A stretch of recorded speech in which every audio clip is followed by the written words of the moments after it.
Buenos días con todos y todas. Vamos a proceder a registrar la asistencia.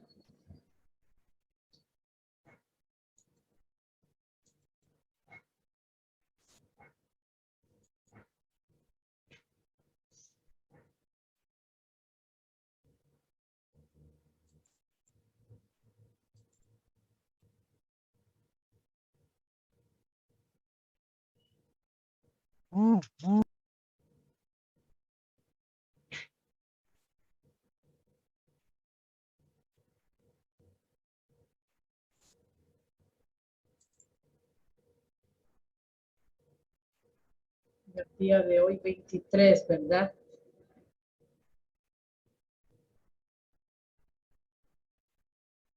Sí, Inge. Ya. Alcibar Jasbladi, perdón. Alcibar Jasbladi. Barahona Salazar. Verónica Salazar. Verónica Barahona. No está, ¿no? Alexander Buenaño. Presente, ingeniera, buenos días. Buenos días. Graciela Choto. Presente, Inge, buen día. Buenos días, Gaibor Yerlin. Buen día, Inge, presente. Goyes Evelyn. Goyes Evelyn. Grueso Montaño Carolina. Grueso Montaño Carolina. Inge, Evelyn sí está, sino creo que no le va el micrófono. A ver, Evelyn Goyes. Presente, Sí, Inge. ahí está. Grueso Montaño Carolina. Isa Chimbo Marjorie. Presente, Inge, buenos días. Buenos días. Maritza Nole. Presente, Inge, buenos días.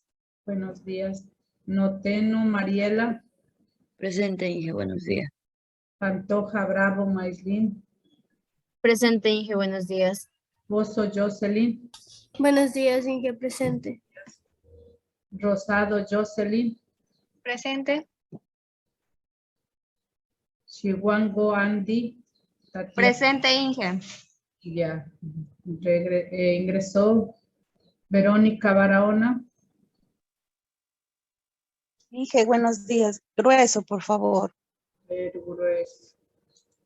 Ya. Barahona, Verónica, ingresó. Son ustedes 14. Igual. Bien.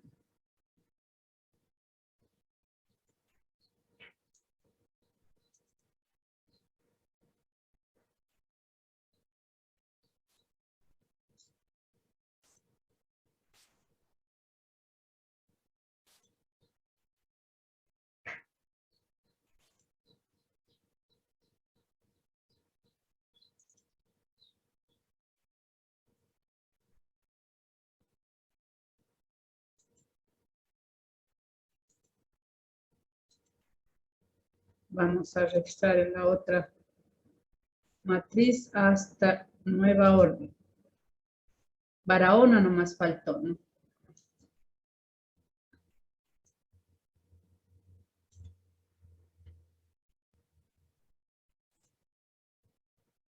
Barahona Salazar. Un comunicado en la mañana que nos pusieron que por favor los estudiantes revisen las matrículas, que algunos han subido falta, que revisen, ¿no? Bueno, yo no soy tutora de ustedes, pero no está por demás comunicarles. También pues se les estaba subiendo las guías legalizadas por el coordinador académico, por el coordinador de carrera, porque yo les había subido pues la guía sin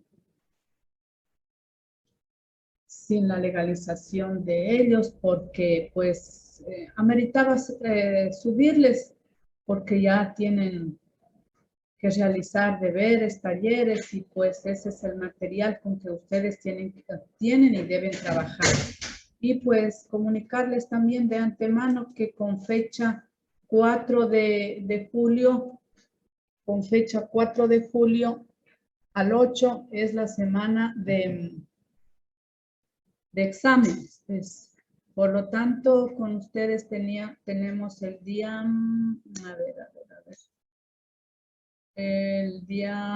los días miércoles y jueves, ¿verdad?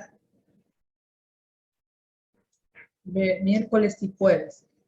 Y ustedes tienen, o sea, de segundo a quinto, del 4 al 8 de julio, que es de lunes al viernes, tienen examen. Por lo tanto, como yo tengo clases el jueves y el viernes, ¿sí? Sí, ¿no? Me dicen, me confirman. No, miércoles y jueves. Miércoles y jueves. Por lo tanto, el día 30 se les tomará una prueba escrita, ¿no? Una prueba escrita. Los deberes, talleres también están enviados. El 30, pues anoten, tenemos la evaluación, la prueba escrita. Y no sé qué día, del 4 al 8, se tomen los exámenes. El examen del primer parcial. Por lo tanto, pues seguirse preparando. También ya les subí las diapositivas. Generalmente de las diapositivas, que son un resumen de la guía, se les saca las preguntas. Por favor, prepararse. No está por demás anticiparles con, valga la redundancia, con anticipación, ¿no? Para que sigan preparando, sigan haciendo sus deberes, sus talleres. ¿Alguna pregunta en cuanto a esto?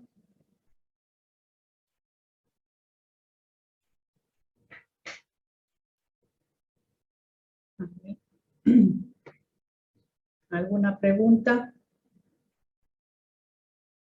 No. Ya, entonces, por favor, los deberes, los talleres, subir, revisen la rúbrica antes de elaborar el deber o el taller, porque ahí están indicaciones qué es lo que se va a evaluar. Y también, pues, revisar si les envío un mapa conceptual, un cuadro sinóptico, un esquema, revisar, consultar cómo se elabora un mapa conceptual.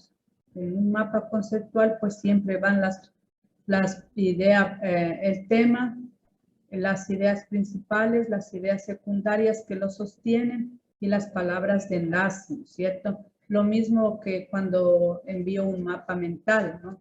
Revisar cómo se elabora, porque sobre eso está también la calificación, la evaluación que se les hace y se les sube la rúbrica, cuánto vale un punto, cuánto 2 puntos, para obtener su puntaje que de cada deber y cada taller, que es sobre 10 puntos. Ahí está la rúbrica.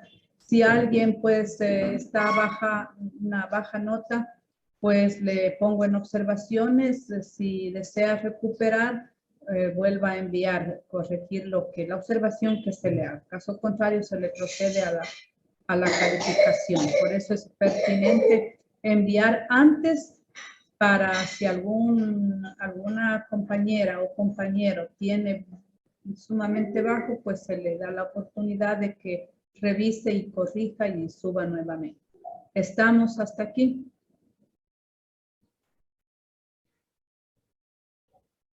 A ver, por favor. A ver, Carolina, Marjorie, Jocelyn, Alejandra, Alexander, a ver, no sé si me comprendieron, por favor respondan. Sí, sí está claro ahí. Bueno, ya. Sí, que sí está claro. Al final no tengamos inconvenientes, igual se publicará las asistencias antes del primer parcial, la asistencia del primer parcial, igual el rendimiento, para que si hay algún error de parte mía, pues proceder a corregir antes de enviar los promedios parciales a la coordinación de carrera, ¿no? Eso es, estimados estudiantes. Bien, vamos a recordar lo que vimos el día de ayer. A ver, Maritza, ¿qué hablamos ayer?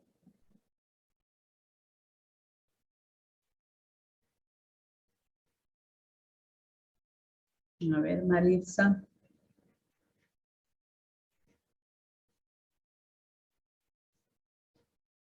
Maritza.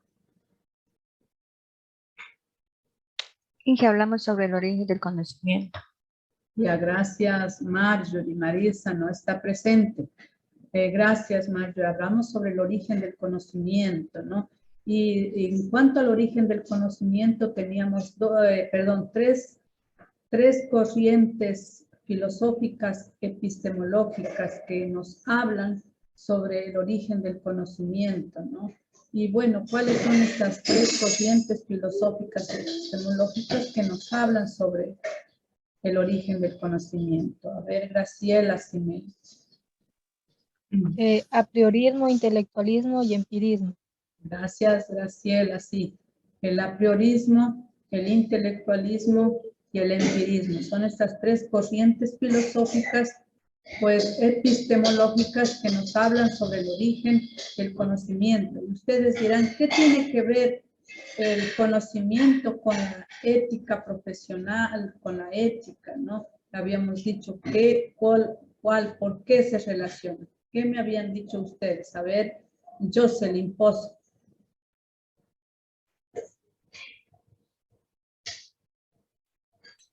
¿Por qué se relaciona el conocimiento con la ética? Porque se basa en las experiencias que hemos obtenido durante toda nuestra vida diaria.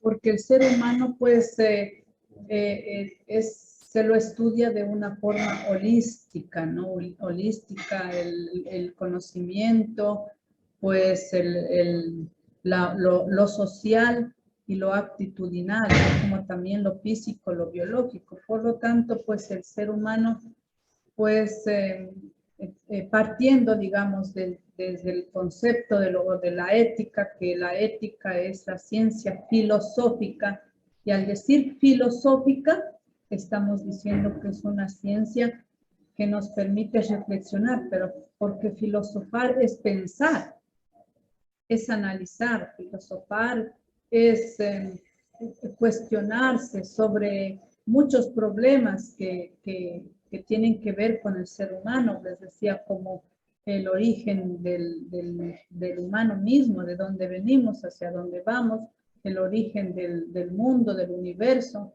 desde cuándo existimos, quién creó el cielo, la tierra, hasta cuándo estamos, se acabará dicen que somos no sé qué generación ya, se destruirá el mundo. Son muchas cuestiones que, pues, que nos interrogamos en el día a día.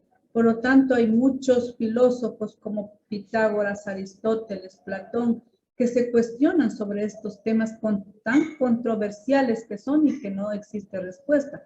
Por lo tanto, pues, tiene que ver con el conocimiento, ¿no? Con la interrogación, con el saber, con la esencia del ser humano. Por lo tanto, existen estas tres teorías, como decía pues la compañera Graciela, que es el apriorismo, el intelectualismo y el empirismo.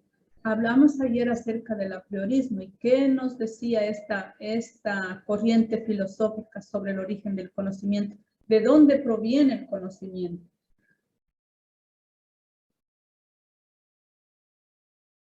A ver, Tatiana.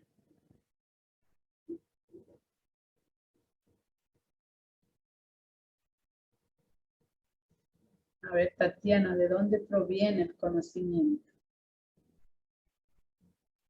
Según esta, ¿qué significa a priori? A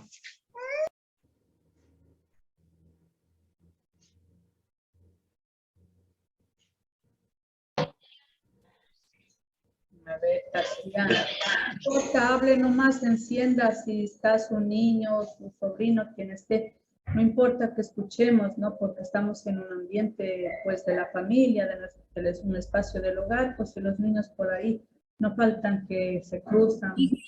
Que ¿es algo que afecta a un determinado hecho o asunto? Es algo que afecta a un determinado hecho o asunto. A priori, ¿qué significa a priori? Partiendo de su... Antes de. A priori es una situación previa a un hecho. Sí, Graciela, gracias, Alexar. Antes de una situación previa a un hecho, o sea, antes, no antes de estudiar, antes de investigar, ¿no? Ya está, ¿no es cierto?, el conocimiento. Es decir, que el conocimiento es a priori. ¿Qué significa? Entonces, que el conocimiento está previo, antes de un hecho.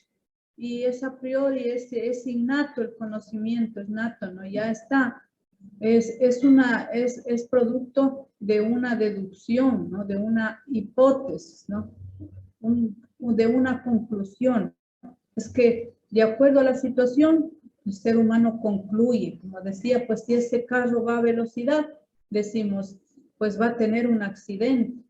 Eso es el ejemplo eso es algo a priori que podemos concluir, que podemos decir, esa hipótesis. La hipótesis es una suposición que puede ser y que no puede ser, ¿no? Decimos, el cielo está oscuro, las nubes están oscuras y va a llover, ¿no? Estamos suponiendo, ¿no? Estamos suponiendo, como que puede ser y no puede ser.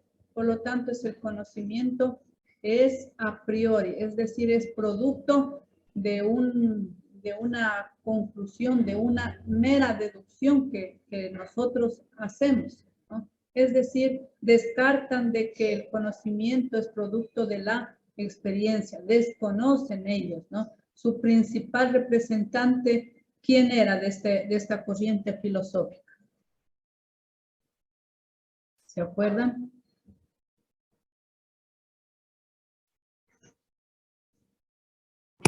Sócrates era Inge. Manuel, ¿cómo es? Manuel Kant. Ay, Manuel. Es el principal representante de esta corriente filosófica. Por lo tanto, pues esto es una corriente que desconoce la experiencia y el razonamiento, digamos, sino que es a priori, que es antes de. Luego teníamos otra corriente filosófica que era el intelectualismo. Esta corriente filosófica, ¿de dónde proviene? ¿Cuál es el origen del conocimiento?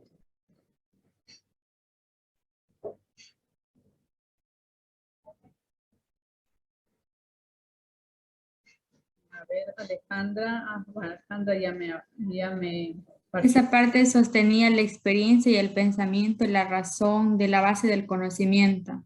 Eso, gracias Maritza, muy bien, ¿no? Esta corriente pues nos decía de que el conocimiento se origina, de la razón, es decir, de la reflexión y la experiencia, es decir, experiencia o razonamiento más experiencia o experiencia más razonamiento, se produce el conocimiento, ¿no? Decía que el conocimiento se origina en los sentidos, decía, ¿no? Porque con lo que nosotros observamos, escuchamos, podemos tocar, podemos degustar, podemos decir, ¿no? Y expresar. Y luego en nuestro cerebro procesa, ¿no es cierto? Procesa y pues surge el conocimiento. Por lo tanto, pues no es un conocimiento a priori, ¿no es cierto? Sino que es un conocimiento producto del razonamiento, de la experiencia y que digamos, se origina en los sentidos. Rechaza pues lo de que es a priori, ¿no es cierto? ¿Cuál era su principal representante?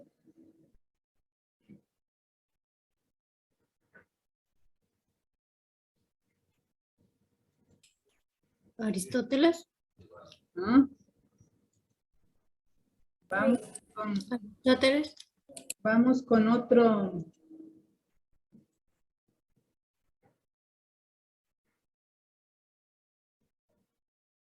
¿Qué decíamos también acerca del intelectualismo moral, ¿no? Que una persona no era mala, pues si tenía, era ¿por qué era que decíamos? A ver, acuérdense.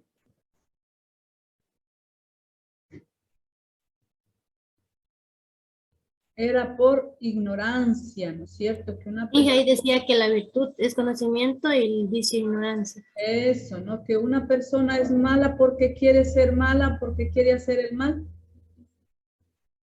Porque no tiene el conocimiento del bien. porque no tiene el Y conocimiento. que también es porque solo sabe hacer el mal y si supiera hacer el bien, pues sería por el camino correcto. Sí, ¿no? Por desconocimiento, ¿no? Y esa frase importante que, pues, que la compañera decía, que la virtud, que el conocimiento es sinónimo a virtud, ¿no? El conocimiento es a virtud y el vicio es Ignorancia. ignorancia, ¿no? El conocimiento es a virtud y el vicio es a ignorancia. Por lo tanto, si los seres humanos tuvieran el conocimiento, pues no actuarían de una forma mala, injusta de hacer el mal. Pero pues nosotros analizábamos las situaciones que se van dando hoy en día, nuestra crisis social que está, pues, yo creo que sabemos. ¿Qué dicen ustedes? ¿Saben los que actúan de una forma injusta, de una forma que hacen el mal a otras personas? ¿Saben lo que están haciendo? ¿Qué dicen? Yo creo que sí. Sí saben. Sí, sí saben, pero actúan irónicamente.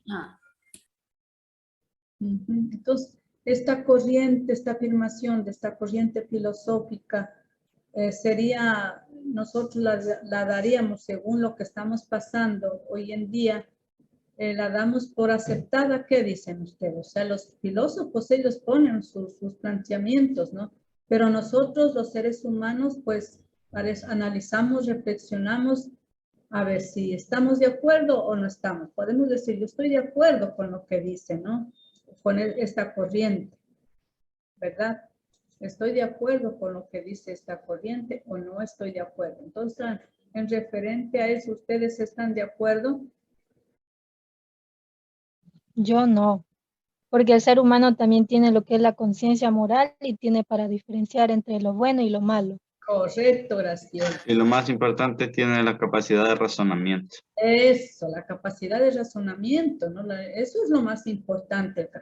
Se tiene la capacidad de razonamiento. Entonces, según esta teoría, no teoría, perdón, esta corriente filosófica, pues yo, como digo, personalmente también no estoy de acuerdo con este planteamiento que esta corriente lo hace, que el ser humano actúa de forma mala por desconocimiento, por ignorancia, ¿no? Porque conoce, acuérdense del tipo de conciencia errónea que estudiábamos, ¿no?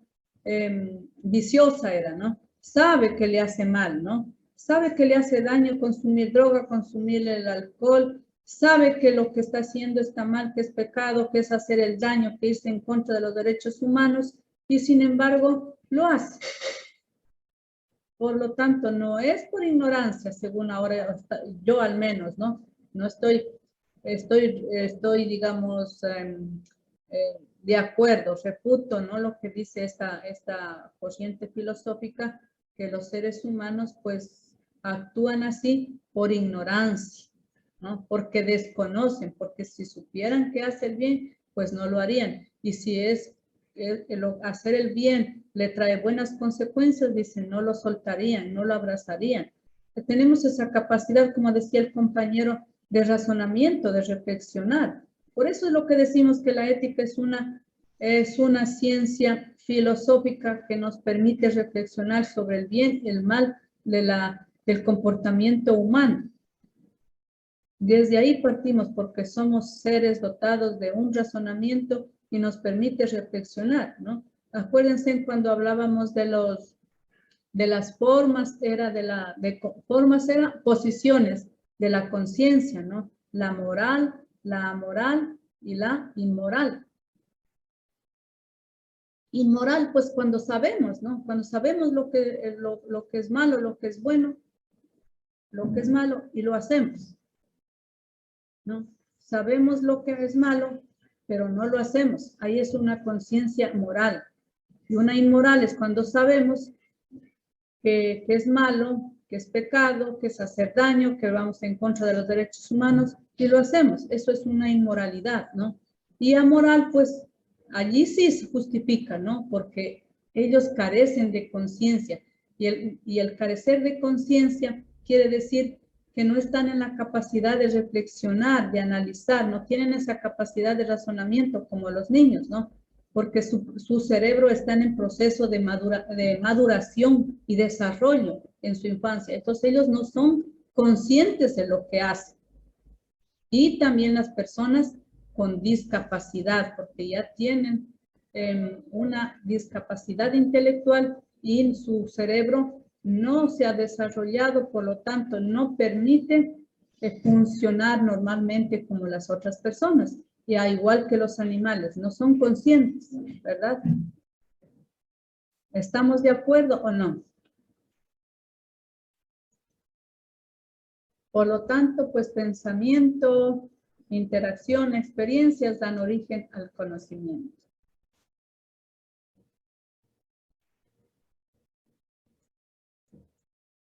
Vamos con otra teoría, que es el empirismo. Esta teoría les consulto, ¿no? Esta teoría, ¿en qué fundamentará su posición en cuanto al origen del conocimiento, de acuerdo al empirismo? ¿Qué dicen ustedes?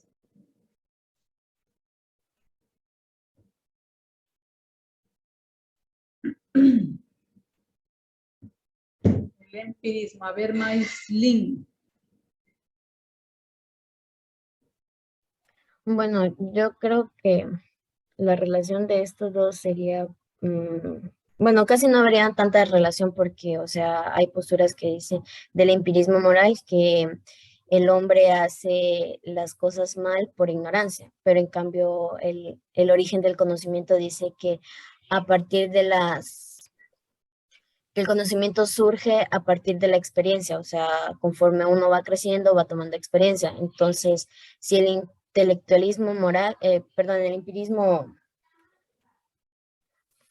Dije, perdón que me pregunto, me confundí. Les decía que hemos revisado, ¿no? El apriorismo, pues, según el apriorismo, el conocimiento se origina antes de un evento, antes de una acción, es antes de, ¿cierto? O sea, es a priori, es innato, o sea, ya tenemos el conocimiento, ¿no? Y según el intelectualismo, pues el origen del conocimiento se fundamenta, digamos, en la experiencia más el razonamiento, producto del conocimiento. Y en cambio, les pregunto, en el empirismo, ¿cuál será el origen? Según esta corriente filosófica, que es el empirismo, ¿cuál será el origen del conocimiento?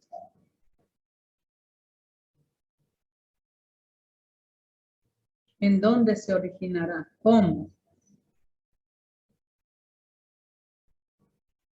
Esa era la Yo creo que esta experiencia es en base a la experiencia vivida. En base a la experiencia. Esta corriente da mucho valor a la experiencia, ¿no? El empirismo. En cambio, el intelectualismo da valor a la experiencia y al razonamiento. Es decir, que el conocimiento es producto de la experiencia y razonamiento. Y el empirismo en base a las experiencias. Bien, vamos a ver un video, ¿no? Por favor, cada uno saque su idea principal de lo que vamos a ver. Caso contrario, no tiene sentido que yo les proyecte algo para reafirmar nuestros conocimientos, pero pues ustedes no miran, no analizan.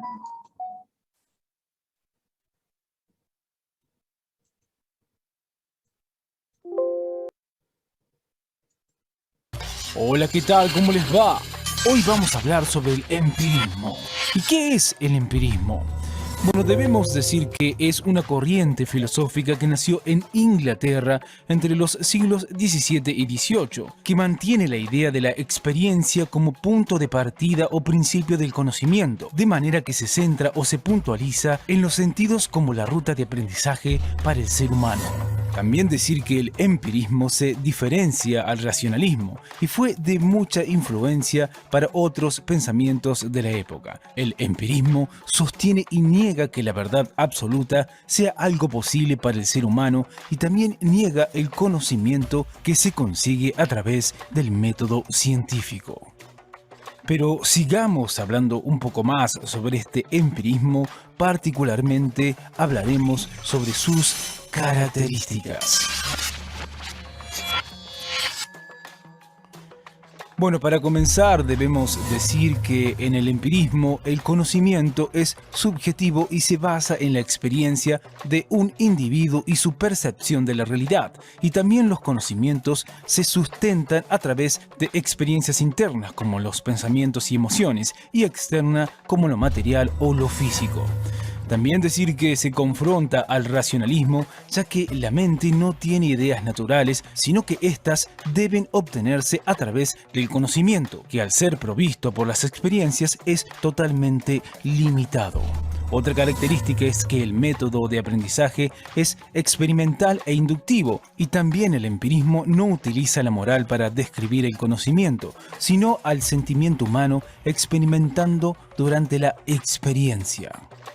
Pero sigamos hablando un poco más sobre este empirismo, particularmente hablar sobre sus diferencias con el racionalismo. Bueno, primero decir que las principales diferencias entre el empirismo y el racionalismo como pensamiento filosófico radica en la forma en la que el ser humano adquiere su conocimiento. Para que se entienda un poco más lo que acabamos de decir, digamos lo siguiente. El racionalismo, por un lado, sostiene que para adquirir los conocimientos se debe utilizar la razón y que solo a través de ella se podrá descubrir verdades universales.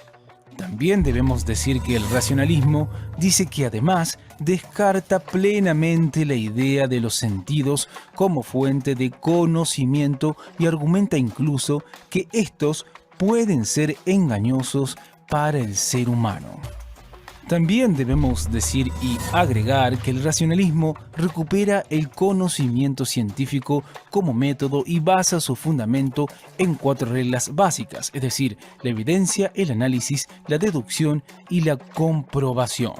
Y lo último que diremos es que, por otro lado, el empirismo, como corriente filosófica, asume que el conocimiento es adquirido en su totalidad por las experiencias a través de los sentidos humanos y considera que el conocimiento es limitado y rechaza el método científico como fuente de sabiduría. Bueno, esto es todo por hoy. Como siempre les decimos, chequeen los videos de nuestro canal que seguramente les serán de utilidad. ¡Hasta la próxima!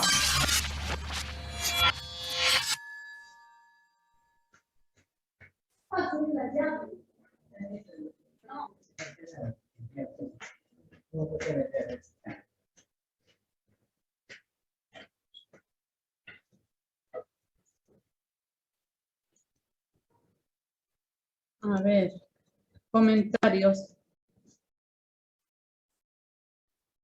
Yo hice. Bueno, dice que el empirismo nació en Inglaterra a mediados del siglo XV y XVIII, más o menos. Y decía que la experiencia se sitúa como conocimiento de acuerdo a la ruta de aprendizaje en el ser humano. También dice que el empirismo se basaba en la experiencia del individuo y la posición de la realidad de cada uno.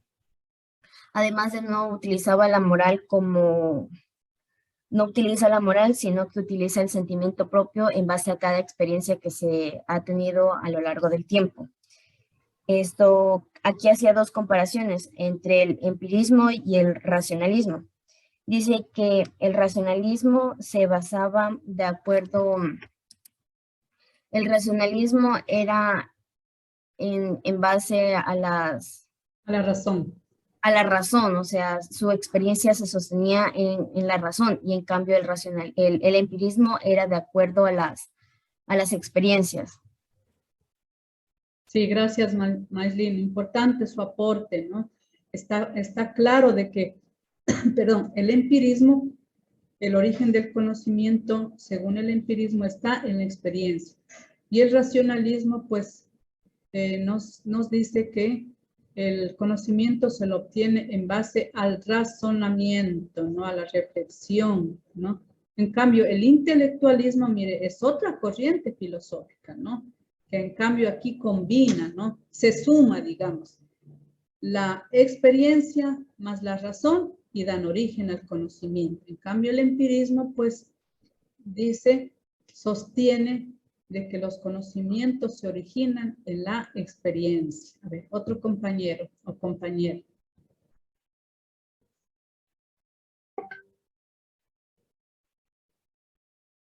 A ver.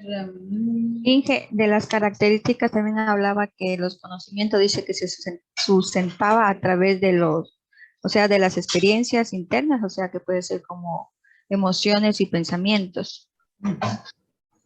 Está bien. De las emociones y de los sentimientos, de lo que hagamos. O sea, tenemos nuestro mundo interno, nuestro yo interno y también nuestro yo externo, ¿no es cierto? A eso se refiere, nuestras emociones, nuestros pensamientos, nuestro día a día. ¿Quién más? A ver, Jocelyn.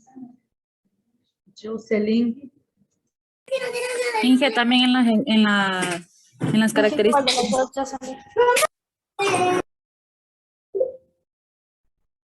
Inge, hay dos Jocelyn. A ver, Jocelyn.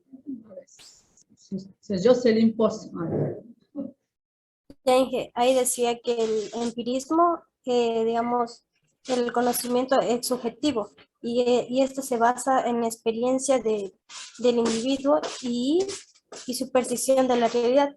También decía en una de las características que el empirismo no utiliza la moral para describir el conocimiento, sino el conocimiento humano experimentado durante la experiencia. Gracias, Jocelyn, importante aporte. A ver, Mariela.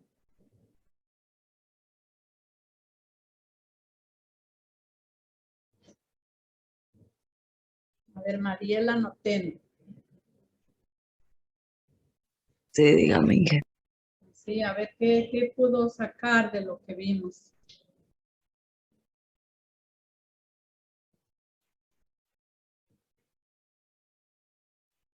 ¿Qué pudo sacar de lo que vimos?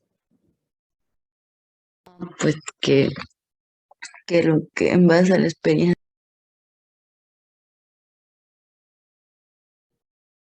Sí. Pero Inge se me paró. A ver.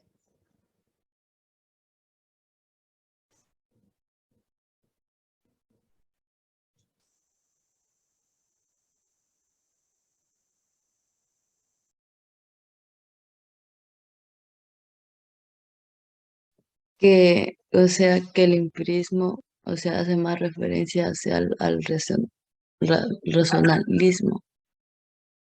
O sea, tiene mucha influencia por los pensamientos. O sea, que para tener o sea, que para que sostiene, o sea, sostiene o niega lo que puede ser la verdad absoluta.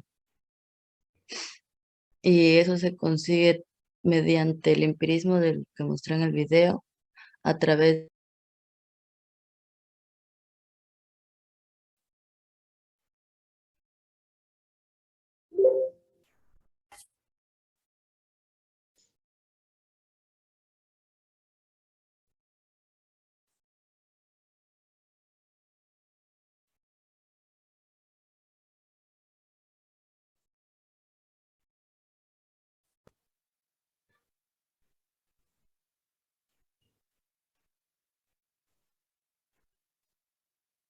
Bien, continuamos, ¿no? Vamos a ver, pues, en realidad, pues,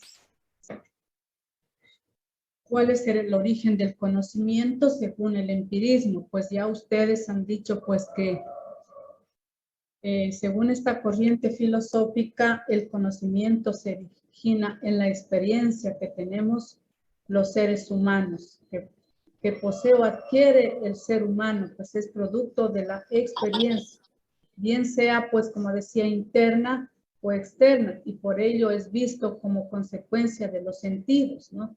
¿Por qué? Cuando nosotros tenemos pensamientos sobre base de lo que hemos visto, de lo que escuchamos, de lo que escuchamos es algo externo, ¿no es cierto? Algo que observamos, introyectamos a nuestro cerebro, se procesa, por lo tanto, pues es algo interno, como decía la compañera, pues es los pensamientos, las emociones, todo lo que se suscita en nuestros sentidos, ¿no?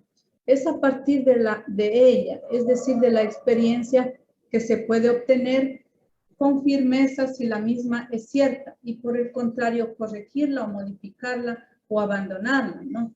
Pues nosotros como seres humanos tenemos esa experiencia y si es una experiencia buena la vamos a poder reproducirla, ¿no? Otra vez, utilizar esa método, esa técnica, hacer esa acción. Pero si nos fue mal, pues podemos corregirla, modificarla o dejarla. Ya no la vamos a tomar, esa acción, esa actividad, es abandonarla.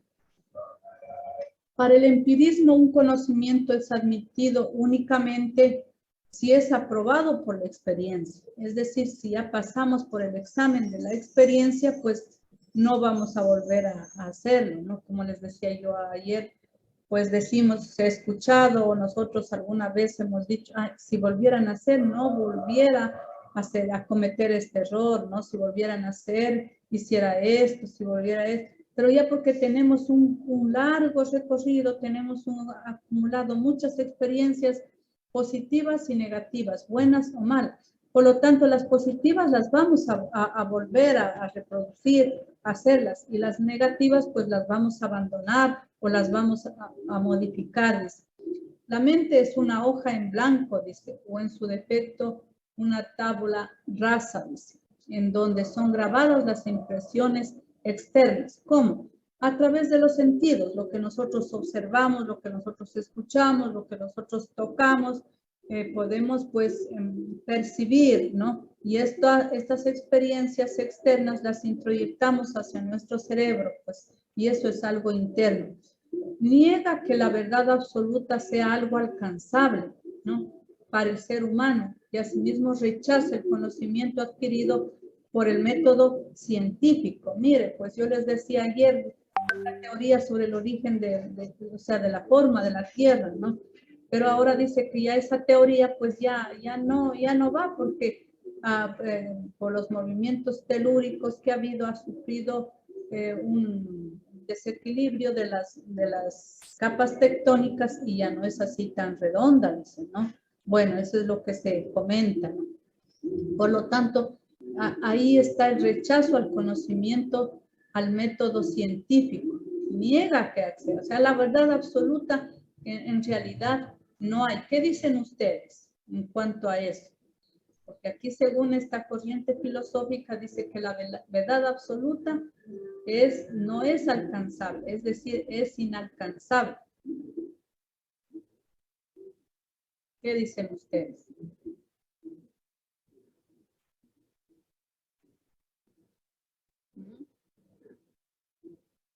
A ver.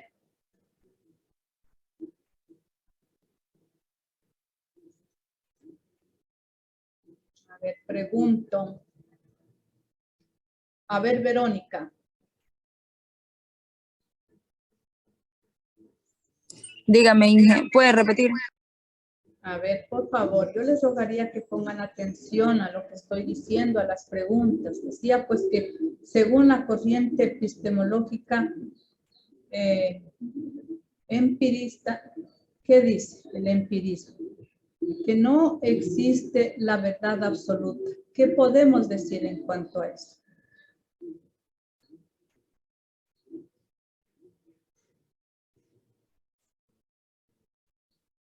Niega el método científico.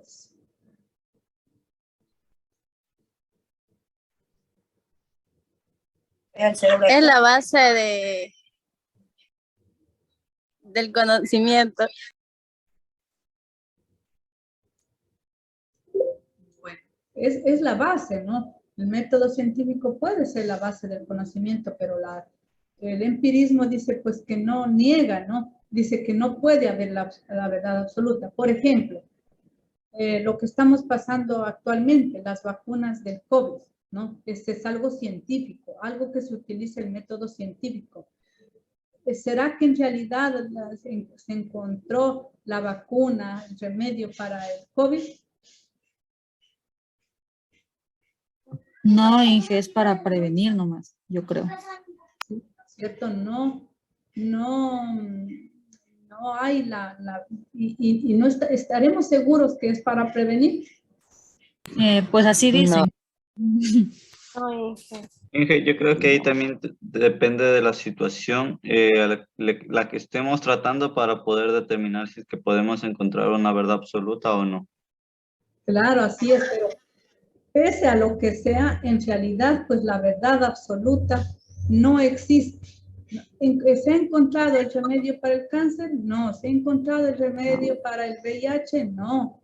O sea, hay Pero por eso, o sea, ahí estamos hablando de verdades que tienen paso a un razonamiento, a una idea de debate, pero si nosotros decimos ideas cortas, podemos encontrar la verdad absoluta, dependiendo del tipo de situación que nos estemos planteando. Claro, es que son temas tan controversiales, ¿no? Y es allí donde están presentes, diga, estas corrientes filosóficas de estos pensadores como son Aristóteles, Kant, Platón, Pitágoras, pues que ellos han tratado tantos temas controversiales como producto pues de filosofar, de pensar, ¿no? No existe, no hay en realidad la verdad absoluta, ¿no?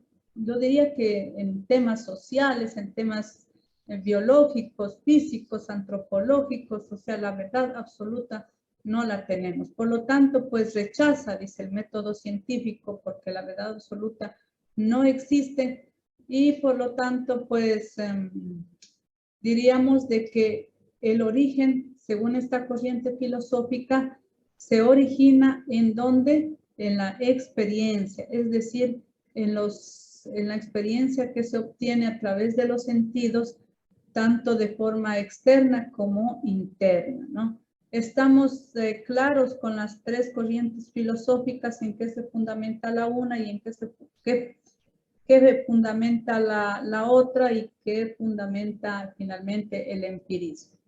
Bueno, y también de paso tocamos acerca del racionalismo, ¿no? Que dice que el origen del conocimiento está en la razón, en la reflexión, en tanto que el intelectualismo pues suma la experiencia más la razón para dar origen al conocimiento. ¿Estamos de acuerdo con estos postulados? Pues estamos, digamos, compartiendo, ¿no? Estamos analizando estas tres corrientes filosóficas, ¿no? Epistemológicas sobre el origen del conocimiento.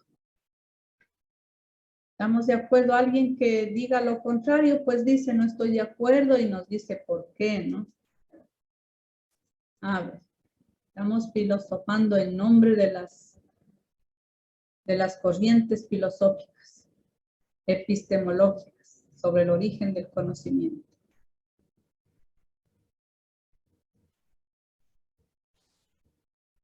Bien, continuamos.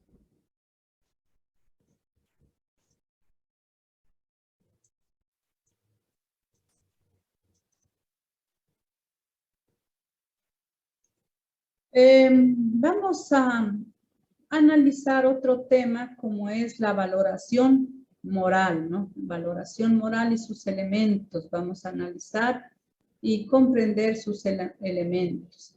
Al escuchar ustedes valoración moral, ¿qué les trae a pensar, a meditar? ¿Mm?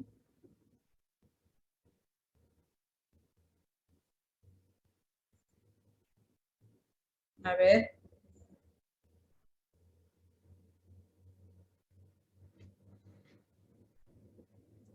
Vamos a escuchar.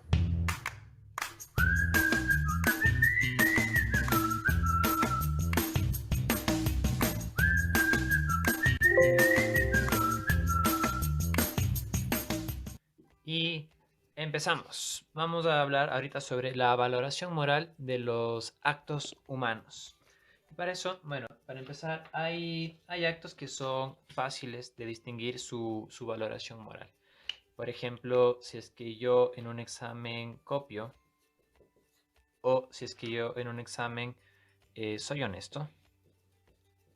Entonces, son actos en los que son muy fáciles de identificar cuál estuvo bien y cuál no está bien. Por ejemplo, el ser honesto está bien y el haber copiado está mal. Y el marco de referencia en estos dos es la virtud. El bien es una virtud, el ser honesto es una virtud, está orientado hacia el bien, mientras que el haber copiado está mal y es un vicio. Por lo tanto, las virtudes y los vicios sí determinan la bondad o la maldad de un acto moral. Y en esos casos son fáciles de distinguirlos porque las virtudes, el término medio entre dos extremos, nos puede guiar a identificar cuál es esa bondad o malicia en cada uno de ellos. Ahora, puede haber actos que sean más complejos de evaluarlos moralmente. Entonces, para eso se necesitan tres elementos. Uno es el objeto, otro es la intención y otros son las circunstancias. Entonces, en referencia al objeto, ¿qué es el objeto? Es aquello, como pueden ver aquí, es aquello a lo que tiende el acto por su propia naturaleza. O sea, es el contenido de una decisión del sujeto que realiza al rato de obrar. Entonces, podemos poner un ejemplo. Digamos que yo cojo un carro, ¿ya? Cojo un carro y ya me he vuelto experto en dibujar carritos. Esperemos que me salga bien. Aparentemente me salió, bueno, bien decente. Ahora, si yo cojo el carro y aquello a lo que tiende el acto por su propia naturaleza va a ser robar, entonces mi objeto es robar. Pero aquí hay que distinguir unas cuestiones. El objeto no va a ser el carro, aunque el carro en sí es material y es un objeto, pero el objeto del acto, estamos estudiando los actos. Entonces el acto no es el carro y el acto no es manejar un carro que no sea mío. ¿Por qué? Porque yo podría manejar otros temas. Yo podría manejar una bicicleta y aún así no estoy robando. O sea, el objeto no está malo, el carro no está malo. Y el manejar algo que no es mío, bueno, yo puedo manejar un carro que me han prestado mis padres. Entonces el objeto no es ese, el objeto es el robar. Entonces lo que está mal en este caso es el robar porque estoy quitando la propiedad de alguien más y me la estoy guardando como si fuera mía. Ese es el objeto de robar. O sea, ese es el contenido de una decisión que obra el sujeto. Ese es robar. Te pongo otro ejemplo. Digamos que, en cambio, yo estoy caminando por unas montañas con un grupo de amigos míos y estamos ahí en unas montañitas y en lo que caminamos uno de ellos se cae, ¿no? Y se lastima y está con la pierna un poco lastimada. Entonces, o está en una emergencia médica que hay que socorrerle inmediatamente. Entonces, voy buscando cómo le ayudo a este man y de repente me encuentro con un carro que tiene las llaves coincidencialmente adentro. Entonces, yo cojo el carro y si es que no le llevo a mi amigo en el carro a un hospital lo más rápido posible, se va a morir. Entonces, cojo el carro y me lo llevo. En ese caso, el objeto no es robar, aunque igual estoy manejando un carro que no sea mío, igual estoy en un carro, pero el objeto es salvar una vida. Aquí creo que se entiende la diferencia. El objeto no es robar, sino salvar una vida, aunque estoy haciendo la acción relativamente parecidísima. La diferencia está en que aquí quiero quedarme con el carro y quitarle al dueño. En cambio, acá yo regresaría el carro a la persona que me prestó, entre comillas, porque no es que me prestó, pero seguramente sé que es una persona decente, me dirá, no hay problema que te hayas cogido el carro porque tenías que salvar esa vida. Cualquiera haría eso en esas circunstancias, ¿no? Entonces, el objeto es distinto en cualquiera de las dos. Ahora, digamos que podemos poner otro ejemplo. Yo decido fumar marihuana.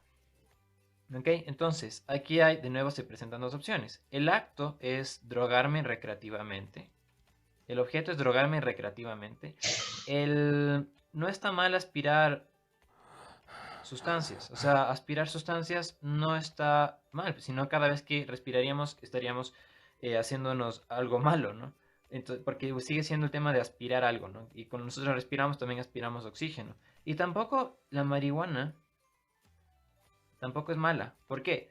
Porque las cosas en sí mismas, o sea, un carro y la marihuana no pueden ser malos. Todas las cosas en sí mismas, todos los seres en sí mismos son buenos. Hay algunos trascendentales, que eso es buena metafísica, pero todos los seres en sí mismos son buenos. Es el hombre, es el acto humano el que se puede valorar, no los objetos. Por eso la marihuana, como el carro, no van a ser malos. Y las acciones que se hagan con eso tampoco necesariamente van a ser malas. El objeto es el que se puede calificar como bueno o como malo. Ahora, hay otro elemento que se tiene que tomar en cuenta, que es la intención. Entonces, para evaluar la intención, que es por definición, es aquello que se propone el que realiza un acto. O sea, el sujeto es lo que yo me propongo realizar al rato en el que hago un acto. Entonces, volvemos a poner aquí a una persona. Esta persona quiere ayudar a otra, ¿ok? Su intención es ayudar. Entonces, ahora, cuando estudiamos las intenciones, pueden haber intenciones, una primera intención y una intención secundaria. Entonces, mi primera intención, si es que yo quiero ayudar a alguien, podría ser verdaderamente ayudarle a esa persona, socorrerle. Y la otra puede ser reconocido. Ahora, yo no yo no busco necesariamente ser reconocido, lo que yo estoy buscando es ayudarle a esa persona. Y si es que, bueno, el resto me reconoce, bueno, tal vez no busco ser reconocido, pero tampoco me molesta ser reconocido, porque estoy haciendo el bien y no estaría mal que me reconozcan por hacer el bien. Entonces, como primera intención, busco el ayudar a la persona y como segundo, busco ser reconocido. Ahora, ¿qué pasaría si es que hacemos un cambio en la intención? Que mi primera intención sea ser reconocido y que mi segunda intención sea ayudarle. Esto puede caer mucha gente que hace labor social o que tiene fundaciones alrededor del mundo. A veces buscamos ser reconocidos, el medio por el que buscamos eso es ayudarle. Entonces, esto puede fomentar nuestra soberbia, nuestro ego. Entonces, aquí la intención podría ser buena en cuanto que esté favoreciendo a los demás o a mí mismo y no esté buscando algo atrás escondido, ¿ok? Entonces, la intención también puede ser buena y la intención puede ser mala. Por ejemplo, si yo tengo la intención de copiar, llego a un examen y aunque no copie, ya tuve la intención. O sea, puedo tener la intención de hacer el mal sin necesariamente hacerlo, pero en intención ya estoy haciendo el mal. O tengo intención de ayudarte, pero porque me vas a prestar plata después. O tengo intención de hacer algo porque... Y ahí hay que ver si es que de verdad te estoy ayudando porque quiero ayudarte o te estoy ayudando porque quiero algo después. Y eso ya puede ser, hay que manejar muy bien la intención. A veces, y el único que sabe la intención es el sujeto. Y a veces ni siquiera el sujeto mismo sabe. Una persona que está aparte del sujeto, evaluar la intención que él tenga es muy difícil, a menos que se muestren muchos rasgos que sean inconfundibles. Pero por lo general, el único que sabe es el sujeto mismo, y a veces ni siquiera el sujeto mismo sabe cuál es su verdadera intención. Y por eso tiene que haber una verdadera reflexión sobre cuál es la intención en todo obrar que yo realice. ¿Ok? Esa es la intención.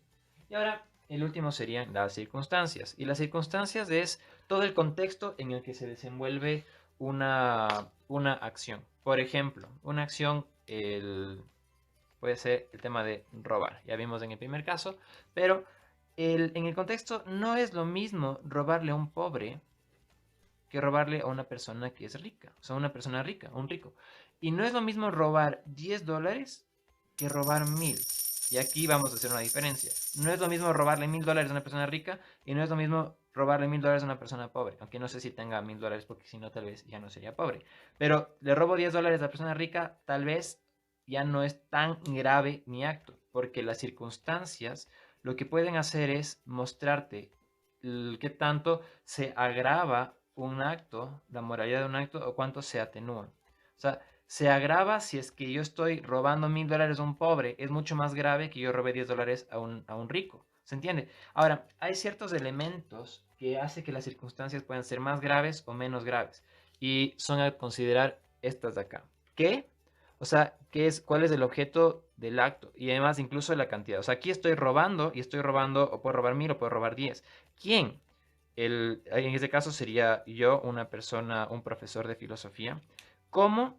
Y aquí hay que ver si es que lo hice con pistolas, si es que lo hice a partir de robarle el sueldo a una persona o estafándole. ¿Dónde? ¿En qué lugar? ¿En la calle? ¿En la empresa? ¿En cuándo? ¿A qué tiempo? ¿Y cuánto tiempo me demoré haciéndolo? Tal vez me demoré haciéndolo 5 años y le fui robando pocos centavos o pocos dólares cada día. ¿Dónde? Bueno, eso ya vimos. ¿Por qué? ¿Por qué motivo? ¿Lo hago y con qué medios? O sea, ¿se entiende? Todas estas cuestiones pueden ir cambiando la dificultad. Igual, digamos, no es lo mismo pegarle a un compañero mío en el trabajo o un compañero mío en el colegio. No es lo mismo que le pegue a él, a que le pegue a mi papá, o a que le pegue al presidente de la República, o a que le pegue al Papa. Va a ser más grave o va a ser menos grave dependiendo de las acciones que yo vaya realizando. Ahora, esto nos ayuda a comprender que el actuar humano va a ser bueno, o sea, el acto humano solamente va a ser bueno si es que tanto el objeto, las intenciones y las circunstancias han sido buenas. O sea, solamente ahí va a ser bueno. Igual, igual, y va a ser bueno. En cambio, si es que el objeto y las circunstancias son buenas, pero mi intención fue mala, mi acto humano va a ser malo. Podemos poner al revés. Si es que el objeto es malo y la intención es buena, digamos, robo para Robin Hood, por ejemplo. El objeto es malo, está robando, no importa la intención, está haciendo un acto humano malo. Y pues, se puede ir cambiando esto. Pero para que haya un acto humano bueno, siempre tienen que los tres ser buenos en sí mismos. O sea, el objeto, la intención y las circunstancias buenas para que el acto humano sea bueno. Esto es primordial que lo entendamos. Y hasta aquí el video de hoy día. Espero que te haya gustado. Y voy a dejar un... Bien. A ver, comentarios sobre la valoración moral. Según lo que escuchamos, ¿qué es la valoración moral? Son actos para identificar el bien y el mal. Perdón, no le escuchamos. Son actos para identificar el bien y el mal. Y el bien es una virtud y el mal es un vicio, algo así. Digo, es así. Sí, ¿no? El bien, esa virtud, y el mal, esa vicio, ¿no es cierto? Los actos, los seres humanos, pues diariamente en nuestra vida cotidiana, pues realizamos actos, ¿no? Actos, actividades que pueden ser actos buenos y actos malos. Y para que se considere como buenos, pues, ¿qué decían? Que tanto el objeto, la intención y las circunstancias sean buenas, ¿no es cierto? Las buenas para que sea calificado, valorado, que valga la redundancia, como bueno. ¿Qué más comprendieron?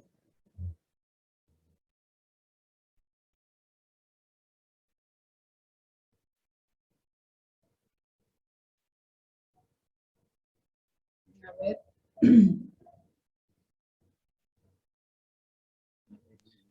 La valoración moral también se daba dependiendo cómo cómo realizamos el acto. O sea, ahí daba el ejemplo de si le roban a un rico o a un pobre. O sea, ahí vamos a valorar, a dar otra valoración moral dependiendo a quién se realice el acto.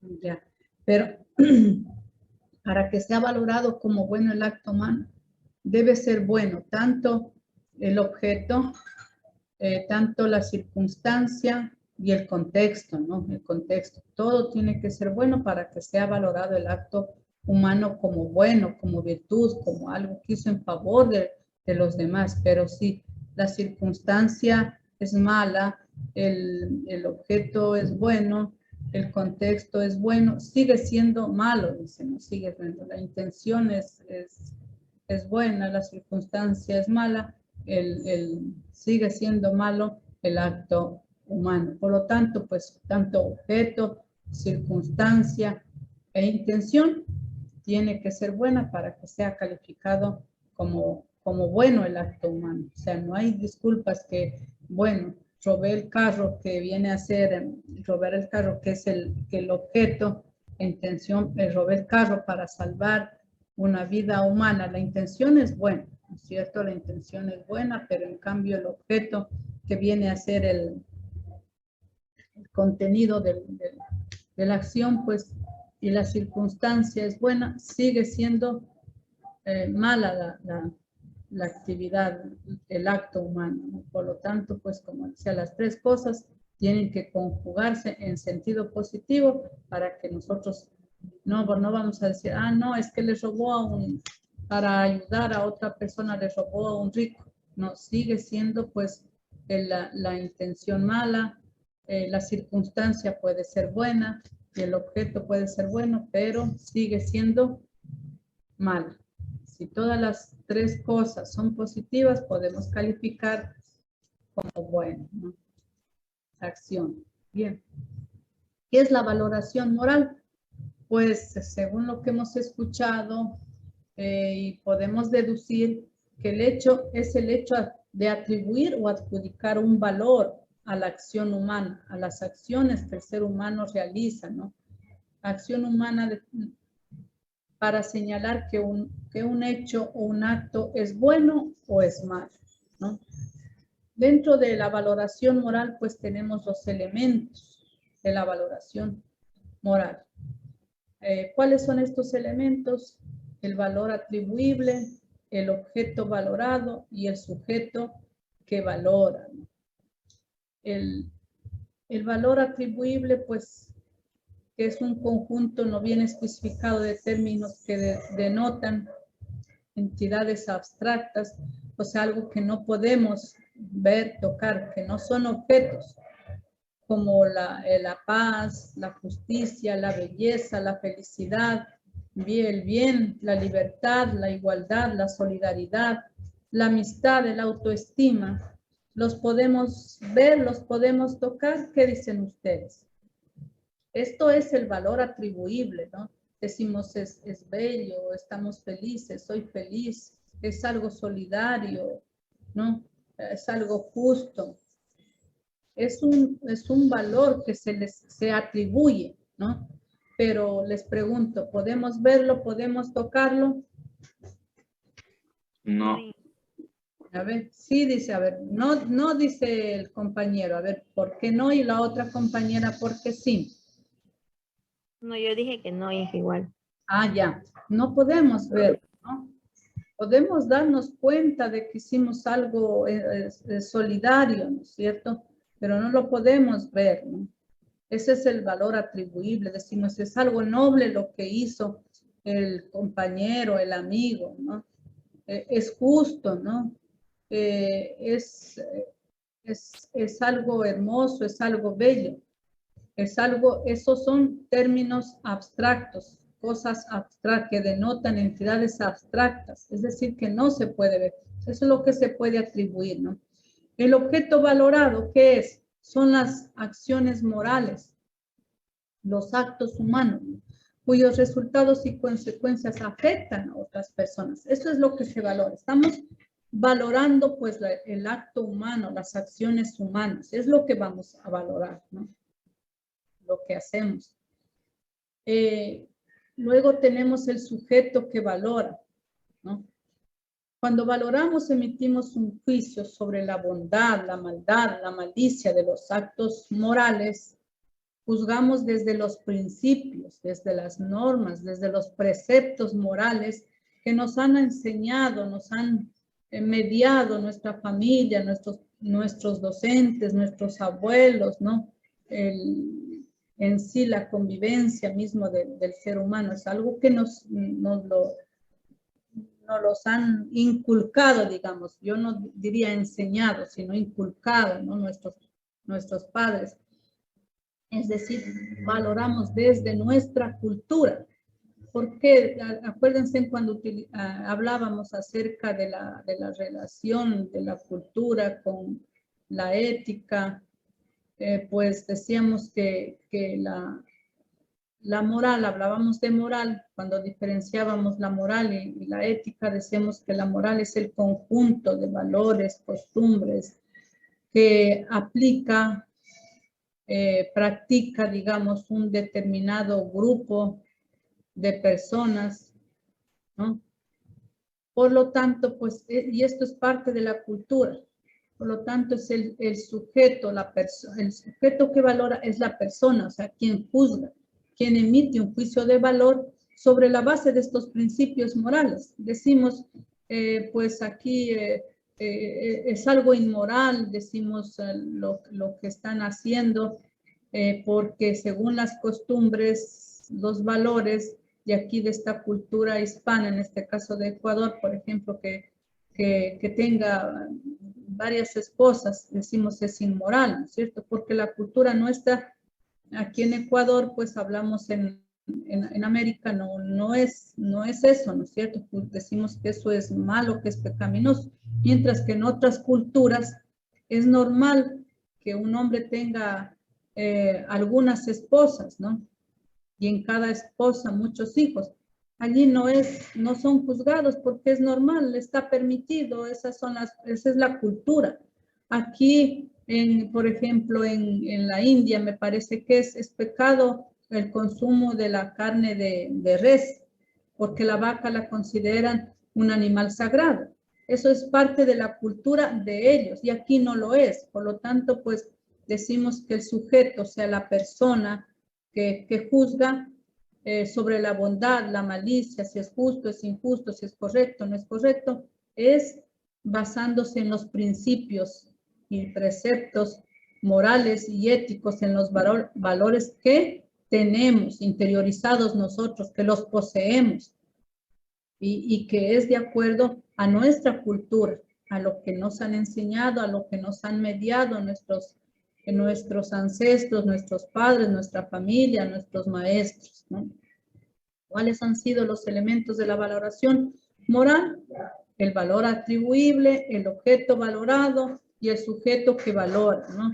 El sujeto que valora, pues es cada uno de nosotros que decimos lo bueno, lo malo, lo correcto, lo incorrecto, pero basándose en nuestros principios y preceptos morales. El objeto valorado, en cambio, son los actos humanos, lo que hacemos nosotros, bien o mal,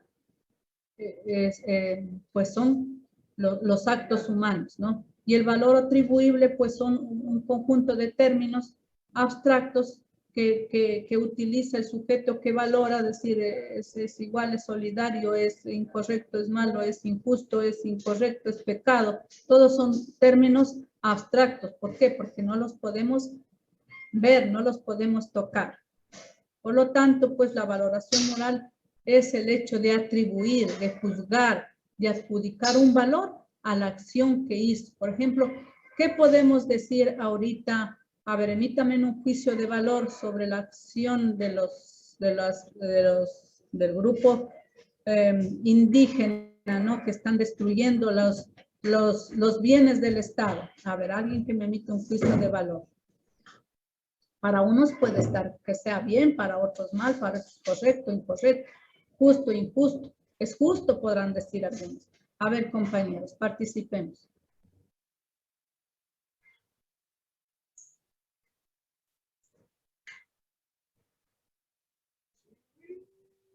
A ver.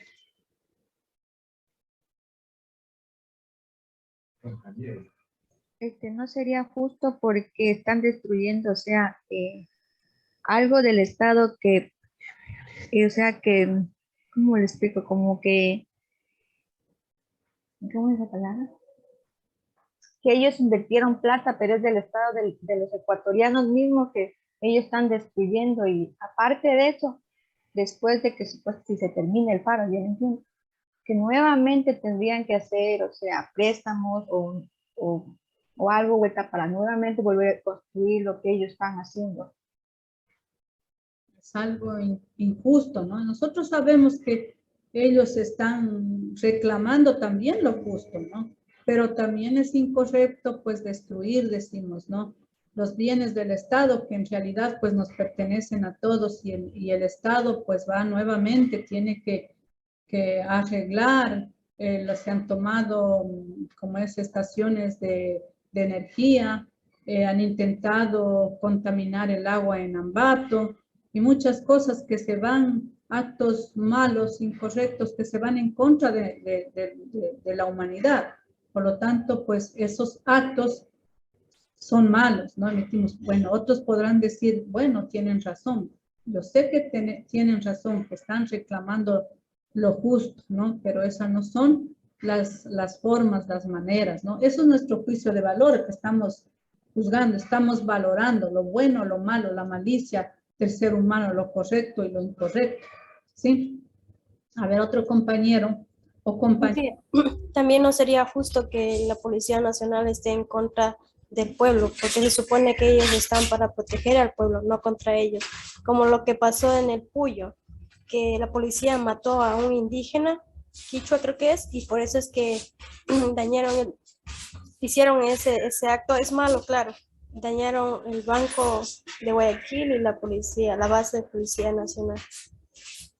Por los actos malos, tanto como el pueblo y como la policía realizan actos inhumanos, se podría decir. Entonces, mire, ahí la intención es buena en este caso de nuestros indígenas, no reclamar, pero el objeto, la circunstancia es mala, por lo tanto el acto es malo. Los policías, la acción de los policías, proteger, ¿no? Quizá la circunstancia es mala, el objeto, todo tiene que ser bueno, el objeto, la circunstancia, la intención de los dos, en el caso de los indígenas puede ser bueno, pero el objeto, la circunstancia, pues no es buena, por lo tanto el acto es malo, ¿no? Igual de los otros, ¿no? De los policías, también los actos son malos. Por lo tanto, estamos valorando, estamos juzgando, ¿no? Bueno, estamos no tratando este tema no con el afán de polemizar, pero sí poder darnos cuenta que es la valoración moral, ¿no? Entonces, la valoración moral, pues, es emitir un juicio de valor, es valorar, dar un valor a los actos humanos. Un acto humano es bueno, es malo, es correcto o incorrecto. Y para eso, pues, ¿cuáles son los elementos? A ver. El objeto, intención y la circunstancia. El objeto. La intención y las circunstancias. A ver, dentro de la valoración moral, ¿cuáles son los elementos? La persona, el sujeto que juzga, que somos nosotros, en este caso con las dos compañeras, juzgamos el acto humano, ¿no es cierto? Ya, que tenemos esa capacidad de emitir un juicio de valor sobre la base de los principios éticos y morales, estamos emitiendo un juicio. Entonces, uno de los elementos es el sujeto que valora. El otro elemento, ¿cuál es? El objeto valorado. El objeto valorado, que son las acciones morales. Ojo, pregunta de examen, ¿no? A ver, identifique los elementos de la valoración moral. El objeto.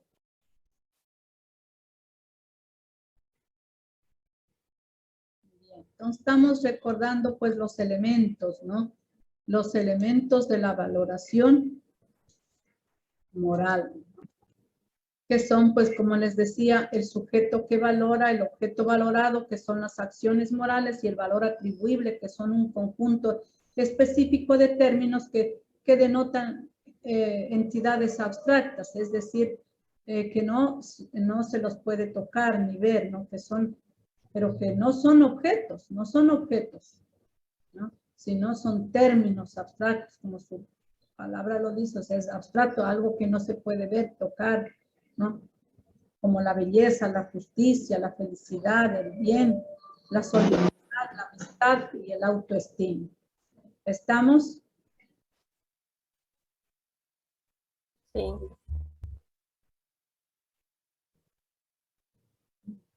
Espérenme un rato.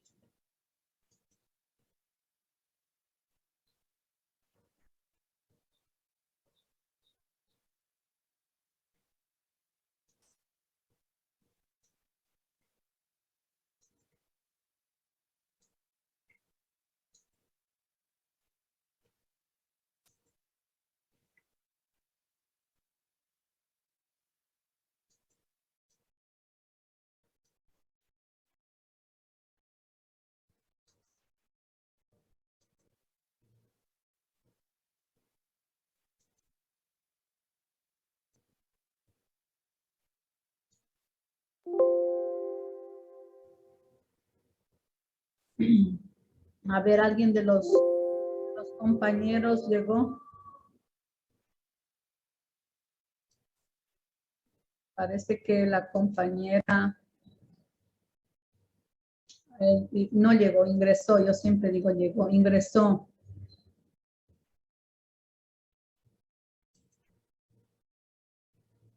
La compañera Barahona Salazar.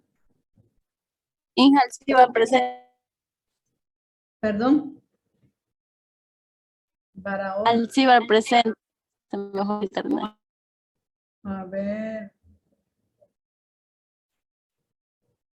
Alcibar. Barahona, Verónica, ¿sí ingresó? Parece que le vi. Sí, aquí estoy.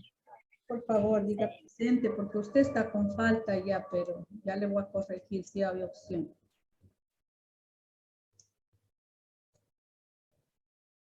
Siempre dígame, hoy estamos en, les decía, pues en tiempo real.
Barahona, ya.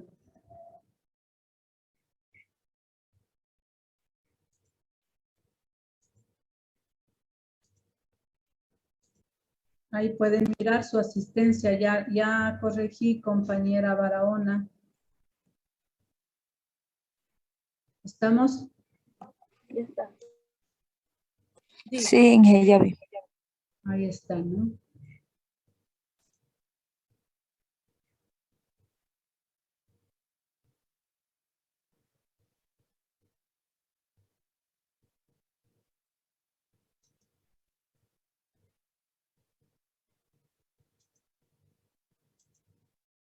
Bien, estimados estudiantes, pues no sin antes recomendarles que cumplan sus deberes y tareas. No se olviden y revisen la matriz SIGA en cuanto a los requisitos que unos han subido alto, por favor. Que tengan un excelente día. Luego, Inge. Bueno, Inge, hasta luego. Luego. Hasta mañana.